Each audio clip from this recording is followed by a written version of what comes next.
예전 영상에서 볶음밥을 했습니다. 가장 기본적인 볶음밥이 만들어지는 과정은 계란을 스크럼블로 만들고 대파와 밥을 볶아주는 식으로 베이스를 만들고 본인이 원하는 새우나 그런 해물들로 완성을 하는 게 요즘 판매가 되고 있는 볶음밥이었습니다. 옛날에 판매하던 볶음밥은 그렇지 않았습니다. 예전에 판매가 됐던 볶음밥, 즉 라드 볶음밥을 오늘 한번 제대로 알려드리도록 하겠습니다. 우선 옛날에 초창기에 만들어진 볶음밥은 일제강점기 때 1939년 10월에 동아일보에 기사를 낸 자료를 바탕으로 거슬러 올라갑니다. 이때 우리 조상들은 된밥을 해먹는 집에서 남은 찬밥을 모아다가 참으로 맛있는 밥을 중국식으로 해먹을 수 있다라고 실제로 기사에도 나와 있습니다. 제가 저번에 얘기했던 햇반으로 볶음밥을 만들면 가장 좋은 이유가 이런 이유기도 하고요. 그래서 옛날 조선님들은 천재가 아니었나 싶습니다. 여튼 그 이후로 1939년을 기점으로 조금씩 볶음밥이라는 메뉴가 자리 잡게 되었고, 삼겹살이 싼 가격에 팔리며 중국집이라는 가게가 만들어진 시점에서 오직 삼겹살과 채소와 계란 정도만을 이용해서 만들어 판매하는 식으로 운영을 했는데, 돼지고기 자체를 사람들이 불매했던 이유로 그런 삼겹살 볶음밥이 조금씩 사라지며 비교적 싼 값인 해물인 칵테일 새우와 계란으로 만들어 짜장 소스를 올려주는 식으로 마무리하는 요즘 볶음밥이 만들어지게 되었습니다. 근데 이 요리를 잘 만들어서 판매를 하는 사람들이 있긴 하지만은 기름 양을 확실하게 하지 않아서 기름밥 같은 느낌으로 된 음식을 판매하시는 분들이 계시더라고요. 딱히 양심이 있다고는 생각을 할 수 없을 것 같습니다. 물론 개인적으로는 퀄리티가 떨어지기보단 너도 나도 판매를 하려고 하는 사람들이 많아져서 가게의 포화 상태가 문제점이라고 생각을 합니다.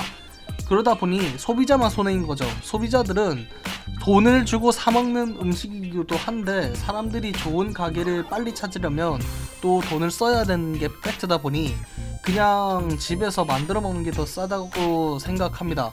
그래서 오늘 이 요리를 얼마나 쉬운 작업을 통해서 만들어지는지 알려드리려고 하는데, 기본적으로 필요한 재료는 삼겹살, 그리고 계란, 그리고 햇반 정도입니다. 삼겹살을 넣는 이유는 돼지고기의 비계 덕분에 그렇게 진행을 하는 이유가 큰데요.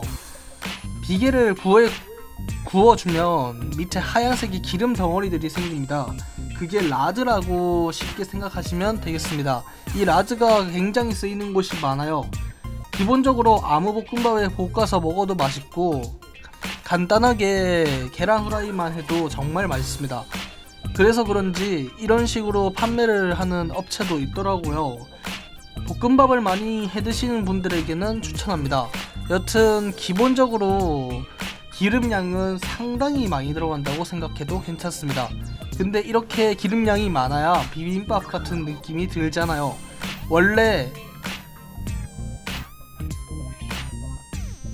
근데 이렇게 기름량이 많아야 비빔밥 같은 느낌이 들지 않아요. 원래 볶음밥 자체가 기름을 수분으로 날리는 작업이라고 생각하시면 편한데, 그러기 위해서는 기름이 조금 생각보다 많이 들어가야 합니다. 그래서 웬만해서는 볶음밥을 만들 때는 기름 양을 넉넉하게 잡아서 재료들을 하나하나 기름을 충분하게 많이 볶아준다는 식으로 해주는 게 맞습니다. 일반 기름과 삼겹살 기름이 합쳐졌을 때 채소인 대파를 넣어주고, 대파는 빨리 타는 물질이기 때문에 계란을 풀어서 빠르게 넣는데, 이때 주의할 점은 계란이 다 익으면 안 된다는 점입니다. 그러기 위해서는 빠르게 밥을 넣어줄 필요가 있겠죠. 저는 집에 애호박이 없으니까 안 넣도록 하겠습니다. 애호박 가격이 너무 비싸더라고요. 그래서 손 떨려서 못 샀습니다.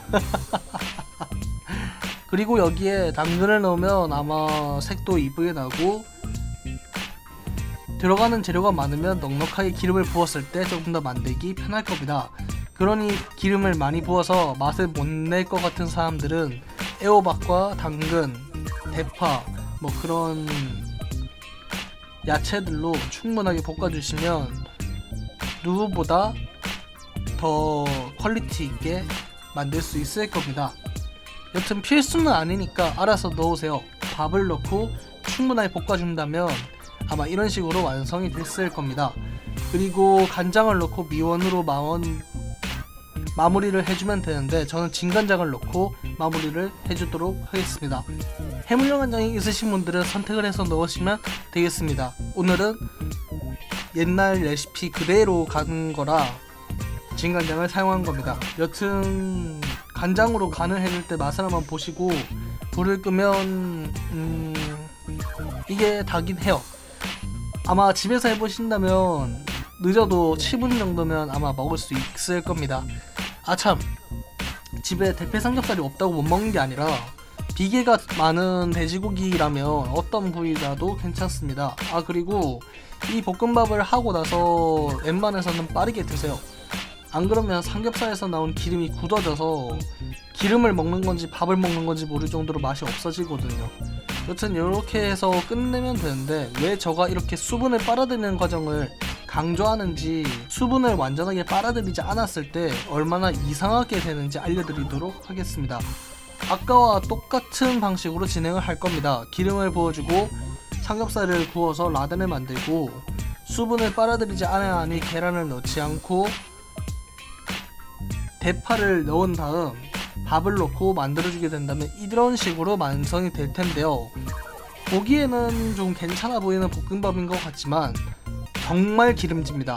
이게 기름밥 같은 정말 못하는 음식점에서 판매가 되고 있는 볶음밥 맛이 날 겁니다. 이게 수분으로 기름을 다 날리지 않았을 때 발생하는 치명적인 오류라고 생각하셔도 됩니다. 근데 여기서 너무 기름진 거 아니냐, 이거 솔직히 그거 좀 어린 애들이 좋아하는 음식이기도 한데 이 정도로 기름지면은 아이들이 좀 싫어하지 않겠냐 하면서 물어보실 분들이 분명히 있으실 텐데, 그래서 옛날에 중국집을 운영하던 사람들이 생각한 게 계란국이기도 하고요. 계란국 이거 진짜 쉽습니다. 따라와 보시죠. 우선 기본적인 재료는 계란, 대파, 소금, 물, 국간장 이렇게 하면 끝입니다. 물을 적당히 넣고 뜨거운 물에 계란 4개를 풀어서 넣고 대파 넣고 소금과 국간장으로 간을 해주고 7분 정도 끓여주면 끝입니다. 그리고 계란국을 만들 때는 무조건 젓가락이나 그런 것들로 휘저어주는 게 포인트입니다. 아니면 찜처럼 돼버려요. 계란국을 먼저 만들면서 볶음밥을 해준다면 아마 누구보다 빠르게 할 수 있을 겁니다. 다른 거 없어요. 짬뽕보다 훨씬 더 쉽죠?